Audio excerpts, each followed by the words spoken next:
A young boy is recovering this midday after the dogs he was watching turned on him. He's at UMC, where his condition has been upgraded from critical to serious. The man known as the American Taliban made his first appearance in American federal court this morning. Parents now have an option when they teach their kids at home. They do not have to be left out of traditional activities. And today is the first day of our midday giveaway, the latest home release from Disney. And you can get it before it hits the stores. Now, with more complete coverage from across southern Nevada to where you live, this is News 13 inside Las Vegas, live at midday. An 11-year-old boy is in serious condition this midday after being mauled by 4 dogs. Welcome to Midday. I'm Jena Anton. He was attacked yesterday afternoon in the Northwest. News 13's Mark Sayer has been following this story for us. Mark, how is the boy doing today? Well, Jenna, he is still recovering from emergency surgery right now at University Medical Center, but the reports this morning are certainly more encouraging than they were last night. That is when he was admitted in critical condition. Just this morning, he was upgraded to serious condition. We want you to take a look at 11-year-old Michael Foley. He's the boy who was feeding his neighbor's dogs when, for unknown reasons, they attacked him. The boy was flown to the hospital in critical condition. Animal control officers then tranquilizing the dogs and quarantining them. We do have 2 people we want you to hear from today. First, Michael's mother, and then the friend who was with him at the time of the attack. He did say a few words. He told me he was going to be all right, but it was pretty bad. So I just kind of never thought about anything until I heard "help me," and so I thought it was Michael. So I ran over, and there was all 4 dogs there biting at the ground. I didn't know why. It was really windy, so there was dust everywhere. And then I saw it was Michael, so I ran inside to get his parents. Now today, animal control officers say they are investigating the case. The dogs will remain in quarantine for the time being. We did try to contact the owner of the dogs today by telephone, but at this point we have not received any kind of reply. Now, out at the scene last night, neighbors did tell us these dogs have attacked before. In fact, one neighborhood dog was killed by those dogs and another one was injured. But Jenna, at this point, nobody has any indication or has any memory that these dogs have actually attacked a person before. We also want to point out that Michael Foley had fed those dogs before and was familiar with them. We'll keep you posted on this with more complete coverage in the newsroom. I'm Mark Sayer, News 13 inside Las Vegas. All right, thank you, Mark.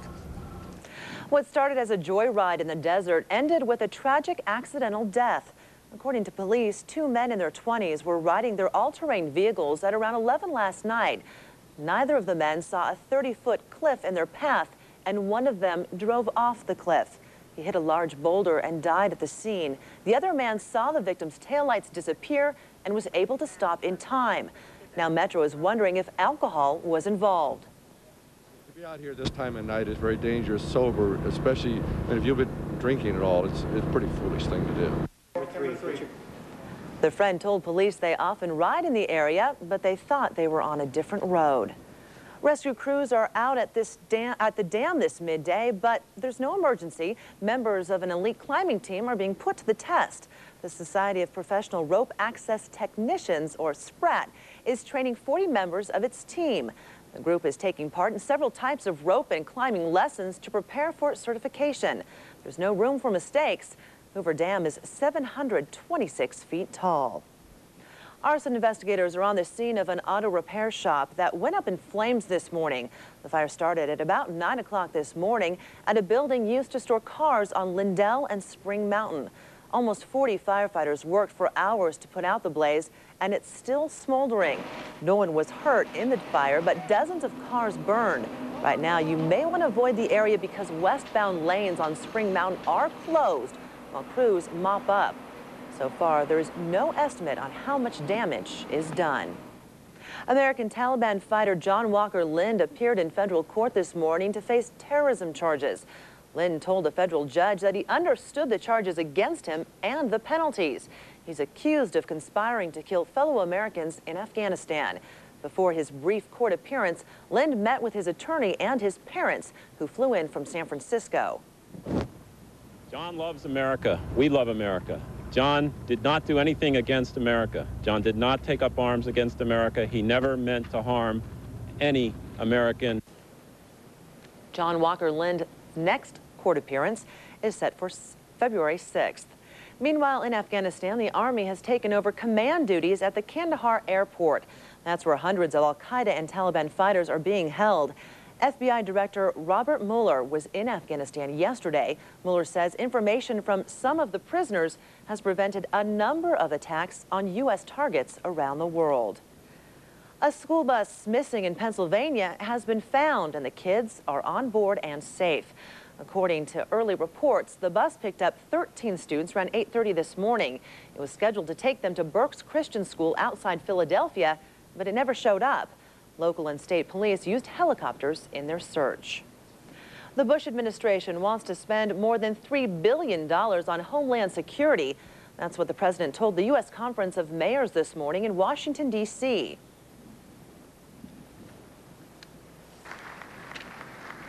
Nation must be patient enough and resolved enough to hunt down the killers and the terrorists wherever they try to hide and bring them to justice. And that's exactly what this country is going to do. The increase would mean more money for local fire, police, and rescue personnel. Bush also wants to step up funding for border patrols, intelligence sharing, and the fight against bioterrorism. With 40 students in some classrooms, more parents are choosing to homeschool their kids. What was once an underground movement has caught on around the country. Now children who are taught at home can take part in traditional school activities. That's still ahead on Midday. But next, the fallout from the Enron collapse could affect the Silver State. More complete coverage on the Nevada connection when News 13 at Midday returns. Join Ron Futrell and the 13 Sports Team for the latest scores from your favorite teams. Brought to you by the 11 Desert Automotive Group dealerships. Price, service, selection. It's guaranteed.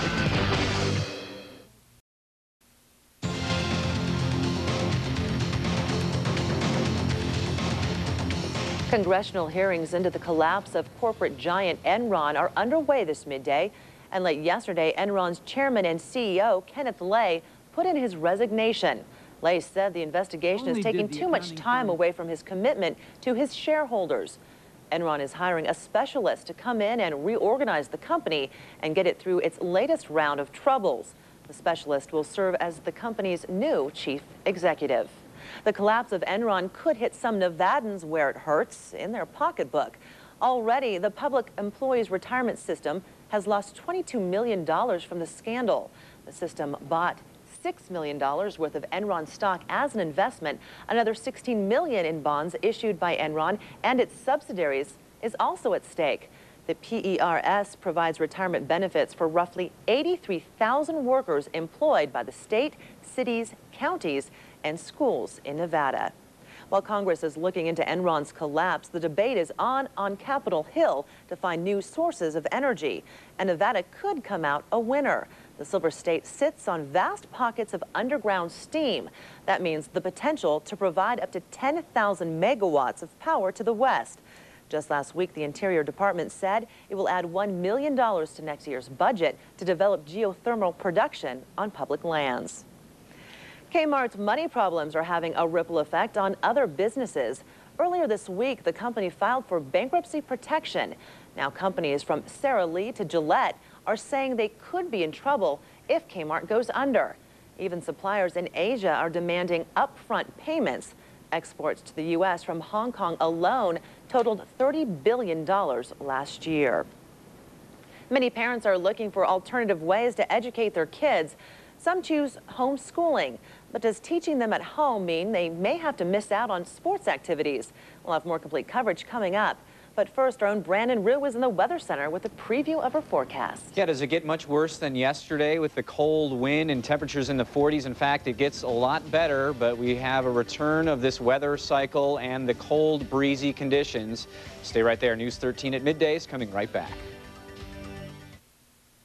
8 years ago, a little girl in Henderson received a bone marrow transplant from a New York City firefighter. Then came September 11th. Don't miss a heartwarming story of life, death, and heroism. Tonight at 5 on News 13, inside Las Vegas. Now, with more complete coverage, News 13 continues with the forecast team and Brandon Roux. All right, welcome back to News 13 at midday. It is 11:44 and 46 degrees. Lots of clear skies, as you can see from this live shot over the valley. 21% humidity, and that is dropping. So another warm and dry day ahead, and even warmer over the next couple of days. We will explain that in just a minute. First, we want to fly around to some of the neighborhoods where you live. Folks in Henderson right now checking in at 51 degrees. What an improvement. 50 degrees at Nellis. Yesterday we were in the 40s. Felt like the 30s with that wind. North Las Vegas 46, as well as Summerlin, and down at the National Weather Service checking in at 48 degrees. Lots of clear skies. Most of the winds right now are along the Colorado River as well as Southern California, San Bernardino County. We should see lots of clear skies. We do have a ridge of high pressure that will eventually flatten out. We'll explain what that means for our future forecast coming up in a minute. First, we want to take a look at temperatures around the rest of the country. And one thing that we are noticing here is a drastic change in some of these temperatures. You can see North Texas and Southern Oklahoma right around 40 degrees. And then New Orleans checking in at 80. We have 81 down in Miami. And whenever we see this drastic change in temperatures, usually means severe weather, and that's exactly what we're seeing. Look at this little bit of snow crossing North Texas into Oklahoma. The real severe weather, though, is a little further east. Take a look at some of this weather video and this extreme weather out of Tennessee. We had about 5 inches of rain fall in a very short time. Of course, the kids in the standing water here, not a good idea. There were actually 2 fatalities caused by this heavy rain, flooding banks of rivers and streams as well. And this system is not going anywhere anytime fast. Real strong rains and heavy winds expected to last along the East Coast. It's going to diminish as far as quantity, just a couple of inches to fall along the mid-Atlantic states and northeast, but it will definitely continue. If you have any travel plans, you want to call ahead because you're going to see some severe weather along the East Coast. Also seeing some rain and heavy snow along the Cascades and the northern Sierra as well, portions of California with a snow advisory and just another batch of precipitation in the northwest. Well, what we expect to happen under this ridge of high pressure is pretty nice conditions, but eventually, here's what will happen to us. We have the ridge of high pressure, big, strong, low pressure to the north and west of us. This is that repeat cycle that we keep seeing, and eventually the low pressure drops down, will flatten out that high pressure, and as a result, coming in behind that, some cooler air and breezy conditions out of the north, and this is exactly what we saw the last couple of days, and that will return Saturday into Sunday. For today, still some strong winds near Lake Mead, up to 20 miles an hour. Lots of sunshine, though, and 57 degrees. A great day to head up to the Las Vegas Ski and Snowboard Resort. 40 degrees, lots of sunshine, clear and cool overnight tonight. 53 is where we'll top out here in the Las Vegas Valley. Northeast winds at 15. Those will subside, so we will warm up. And clear and cool tonight means upper 20s. That wind will eventually shift from the north to from the south, and so we will warm up back to normal for Friday and Saturday, and then, as mentioned, cooling down and breezier conditions towards the end of our weekend. The cycle continues, typical for us here in the winter months in Las Vegas, and probably by Monday or Tuesday, perhaps back down into that cool 40s with the breeze. Enjoy the weekend while you can. Yeah, it's a nice chance to use your winter clothing. Get some use out of them. Right. All right. Thanks, Brandon. You bet. Well, for the next few days, News 13 is at midday is giving away a special DVD. Disney's Atlantis is coming out on video and DVD next Tuesday, but you can get your hands on it before then. We'll tell you how, still ahead. But next, many students are falling through the cracks in traditional schools. Now more parents are choosing to teach their kids at home. But what about keeping them in activities such as sports? We'll have the details when we return.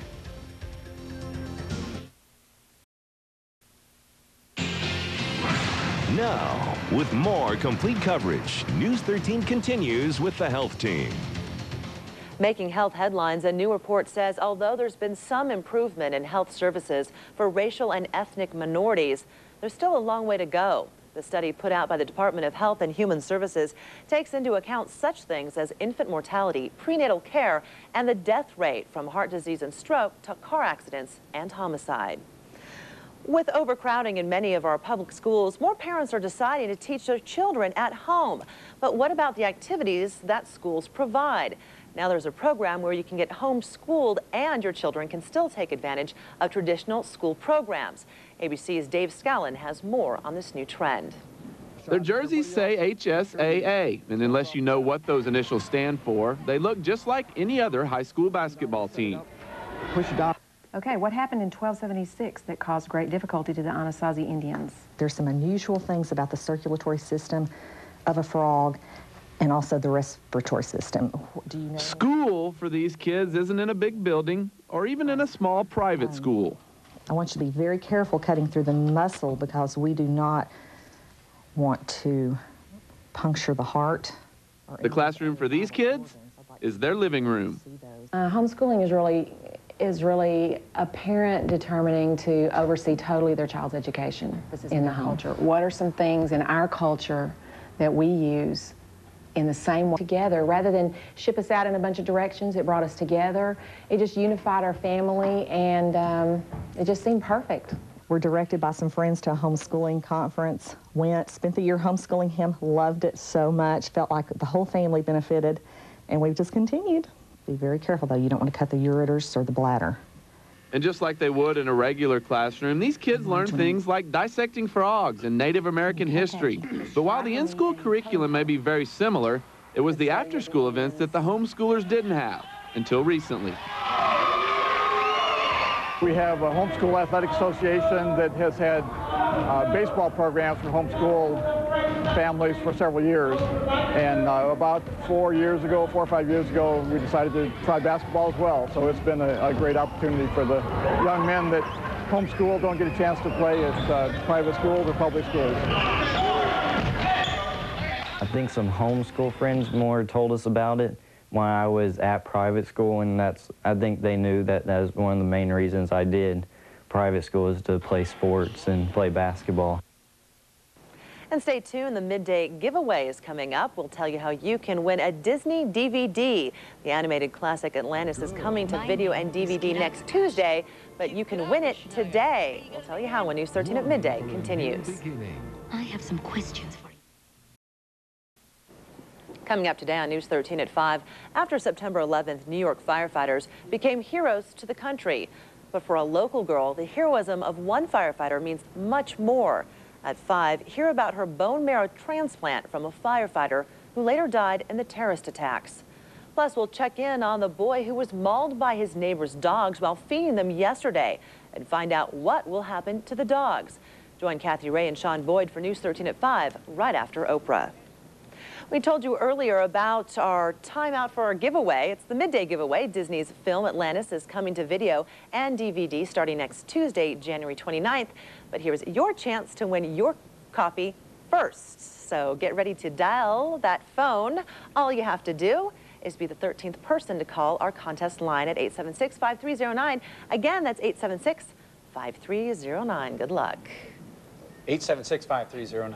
You know that by heart. We actually have a great illustration of what we expect to happen to our weather here over the next few days. Go ahead and take a look at this. High pressure will dominate until Saturday night into Sunday, and eventually we'll see low pressure come in out of the northwest, which means a return of that cold and breezy air by Sunday and Monday. But for today, enjoy it. We're looking at low 50s, and that north wind will eventually subside. It'll feel nice. And back to normal Friday, Saturday. That sounds good. You bet. Well, everyone, have yourselves a great Thursday. Bye-bye.